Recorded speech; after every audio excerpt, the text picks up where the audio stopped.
ভাবতাছি একটা iPhone 16 pro max কিনবো। যাই হোক, ভাবতে তো আর টাকা লাগে না। হ্যাঁ, একটাই আফসোস, আমার ভালোবাসা তোমার হৃদয়ে স্পর্শ করতে পারেনি। একটা কথা সবসময় মাথায় রাখবেন, যাকে মন দিয়ে আটকানো যায় না। কিছু মানুষ আমাদের দেখতে চায় না, কিন্তু নজর আমার উপরেই রাখে।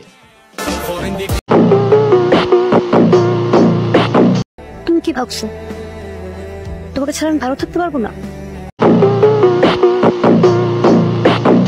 একটা মেয়ে মানুষের শুধু বড়টাই দেখছে। বুঝাইতে পারলাম না, তাই আমি নিজেকে বুঝিয়ে নিলাম আমি তোমার যোগ্য না।